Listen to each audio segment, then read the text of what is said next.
محترم دوستو، اسٹیج پر آنے والا شخص یا تو بڑا ہوتا ہے جو اپنے سے چھوٹے کو بند و نصیحت کرنے آتا ہے، یا اسٹیج پر آنے والا شخص چھوٹا ہوتا ہے جو اپنا یاد کیا ہوا سبق سنانے آتا ہے۔ میرے دوستو، یہاں بھی یہی نسبت ہے، یہاں بھی یہی تعلق ہے کہ میں ایک ادنا سا طالب علم ہوں اور اپنے اسلاف و اکابر سے سنا ہوا سبق سنانے آیا ہوں۔ اس لیے دعا کیجیے کہ اللہ رب العزت مجھے صحیح کہنے اور آپ تمام حضرات کو میری بات کو صحیح سمجھنے کی توفیق عطا فرمائے۔ دوستو، قرآن عظیم ایک مکمل دستور حیات ہے جس کی تعلیمات مکمل طور پر فطرت انسانی اور عقل سلیم کے عین مطابق ہے۔ قرآن کریم ہم کو باطل کی کسوٹی ہے۔ قرآن کریم کی تعلیمات سے عرب قوم ایسی طاقتور ہو گئی کہ اس کے آگے ایسا کسرا روم و فارس سر نگو ہو گئے۔ کیوں نہ ہوتے؟ کیونکہ یہ احکم الحاکمین کا کلام ہے، سلطان السلاطین کا فرمان ہے، سکوت و جبروت والے بادشاہ کا قانون ہے کہ جس کی ہمسری آج تک نہ کسی بڑے سے بڑے آدمی سے ہوئی اور نہ ہی ہو سکتی ہے۔ کسی انسان کا کلام اللہ کے کلام کا مقابلہ نہیں کر سکتا۔ فرمان مصطفیٰ ہے، فضل کلام اللہ علی سائر الکلام کفضل اللہ علی سائر خلقہ۔ یہی تو وجہ تھی کہ حضرت عکرمہ رضی اللہ تعالیٰ عنہ جب قرآن کریم کو تلاوت کے لیے کھولتے تھے تو بے ہوش ہو کر گر جایا کرتے تھے اور ان کی زبان پر یہ کلمات جاری ہو جایا کرتے تھے، ھذا کلام ربی، ھذا کلام ربی، ھذا کلام ربی، کہ خدا کی قسم یہ میرے رب کا کلام ہے، خدا کی قسم یہ میرے رب کا کلام ہے، خدا کی قسم یہ میرے رب کا کلام ہے، میں اس کو اپنی زبان سے کیسے ادا کر سکتا ہوں؟ یہی وہ کتاب ہدایت ہے جس کے نازل ہونے کی خوشخبری تمام سابقہ انبیاء علیہ السلام نے دی۔ یہی وہ خدائی کلام ہے جو لوح محفوظ میں تحریر ہے اور جس کی حفاظت پر مقرر ترین فرشتے معمور ہیں۔ یہی وہ خدائی کلام ہے جو کبھی پلٹایا نہیں جا سکتا۔ یہی وہ قرآن ہے جس کے وزن کو اٹھانے سے زمین و آسمان اور پہاڑوں کی چٹانوں نے انکار کیا۔ ہاں ہاں، یہی وہ قرآن ہے جس کو سن کر سہیل فوزی اور جبیر ابن مطعم جیسے سنگدل ایمان لانے پر مجبور ہو گئے۔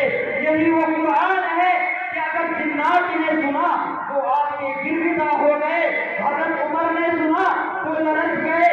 ہاں ہاں، یہی وہ قرآن ہے کہ جس کی حفاظت کا وعدہ خود خالق دو جہان نے لیا۔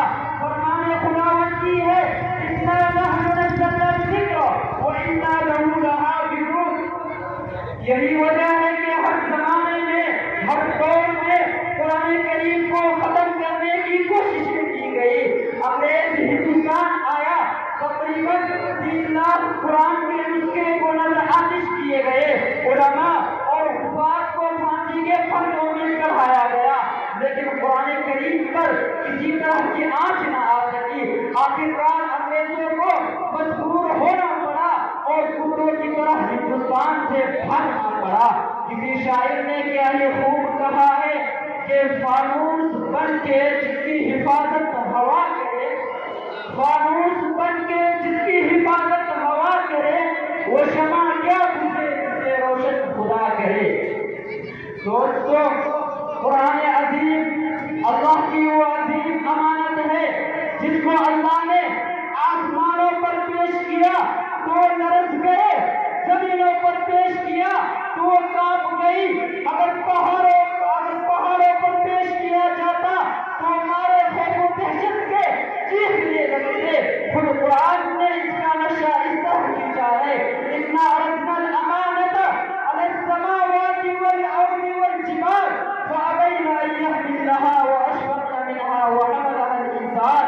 کہ اللہ تبارک و تعالیٰ فرماتے ہیں کہ ہم نے اس امانت کو زمین و آسمان اور پہاڑوں پر پیش کیا تو انہوں نے اس کے اٹھانے سے انکار کر دیا اور ڈر گئے، کانپنے لگے. لیکن انسان نے اس امانت کو اٹھا لیا. زمین و آسمان اس امانت کو اٹھاتے تو بھی کیسے؟ قرآن کریم کے وزن کو تو بھی دیکھو.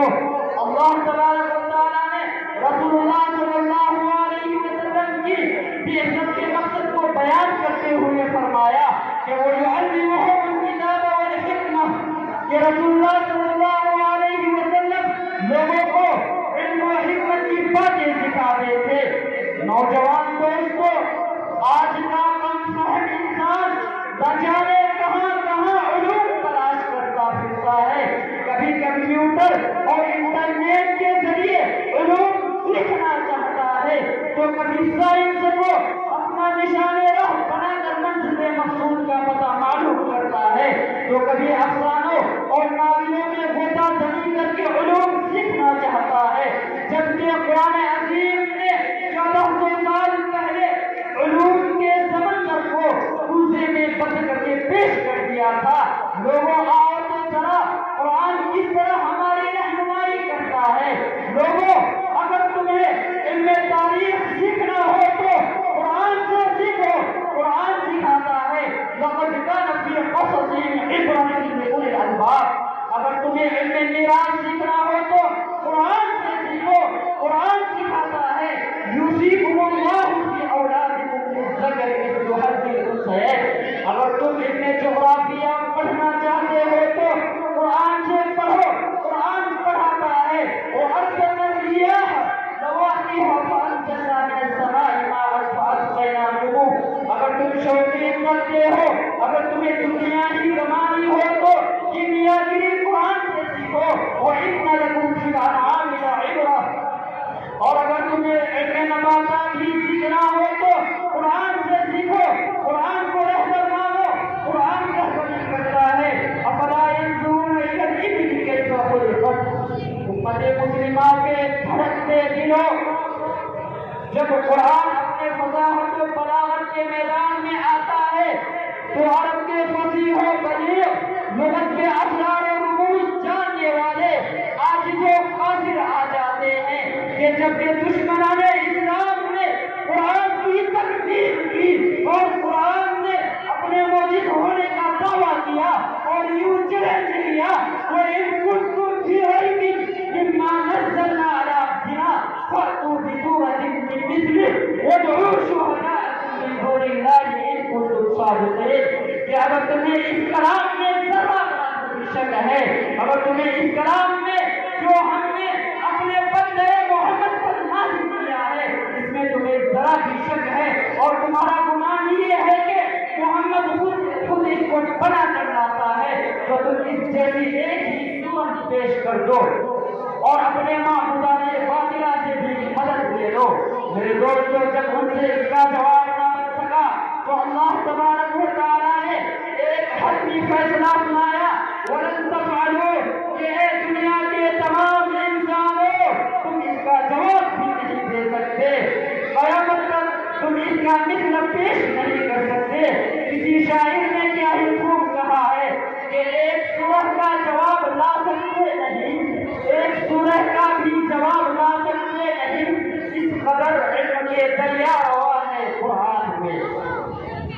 میرے دوستو، اس وقت کو یاد کرو جب حضرت عمر نے اپنی بہن کو اور بہنوئی کو ایمان لانے کی پاداش میں مار رہا تھا، لیکن جب قرآن سنتا ہے تو حالت بدل جاتی ہے، کیفیت بدل جاتی ہے اور ایمان لانے والوں سے کہتے ہیں کہ اے ایمان لانے والوں، عمر کے گلے میں رسی باندھ کر مکے کی گلیوں میں بھٹکتے ہوئے آقا کی قدموں میں ڈال دو.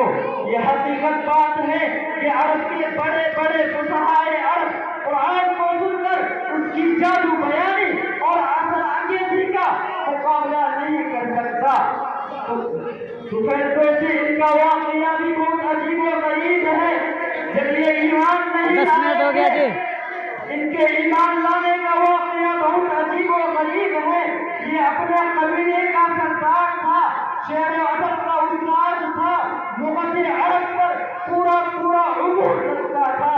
جو یہ قرآن کی چند الفاظ سنا تو فوراً نبی کا دیوانہ ہو گیا اور اپنے آپ کو ہمیشہ کے لیے دامن مصطفیٰ سے وابستہ کر لیا. اسی طرح سے جبیر بن مطعم کا واقعہ ہے. جب یہ ایمان نہیں لائے تھے تو یہ بھی بہت سخت تھے, لیکن ایک مرتبہ حضور کی خدمت میں حاضر ہوتے ہیں. جس وقت یہ حاضر ہوتے ہیں اسی وقت حضور صلی اللہ علیہ وسلم قرآن کریم کی تلاوت فرما رہے تھے. جو یہ قرآن کے الفاظ سنتے ہیں ان کا جگر پھٹنے لگتا ہے اور ان پر کبھی طاری ہو جاتی ہے, گویا اس کا دل اس آیت کریمہ کی ترجمہ نہیں کر رہا تھا. لو انزلنا هذا القرآن على جبل لرأيته خاشعا متصدعا من خشية الله. کسی شاعر نے کیا ہی خوب کہا ہے کہ فرشتے ان کے گھر جانے کا راستہ چھوڑ دیتے ہیں, فرشتے ان کے گھر جانے کا راستہ چھوڑ دیتے ہیں جو صبح اٹھ کر قرآن پڑھنا بھول جاتے ہیں. حوادثات ایسے دیوانوں کے لیے راہ چھوڑ دیتے ہیں, حوادثات ایسے دیوانوں کے لیے راہ چھوڑ دیتے ہیں جو ہمتوں سے ہواؤں کے منہ موڑ دیتے ہیں.